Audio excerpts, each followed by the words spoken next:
From Sooner Standards, Identifying the Digital Divide in Our Communities, a complete Grade 7 Computer Science unit for Oklahoma Standard 7.IC.CU.02.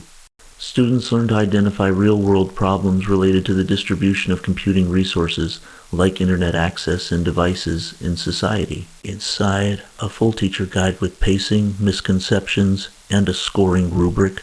plus a content lesson with built-in comprehension checkpoints. This unit includes a standard mastery rubric for teachers and parents, a visual comparison chart of uneven resource distribution,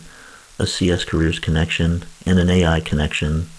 all built to the Oklahoma HQIM rubric, plus a 10-question assessment with answer key, group and individual activities, vocabulary puzzles, a family letter, and a certificate of achievement. But that's 3 to 4 Daltons vis of no prep HQIM aligned instruction across 36 ready-to-print pages, and find it at Sooner Standards on Teachers Pay Teachers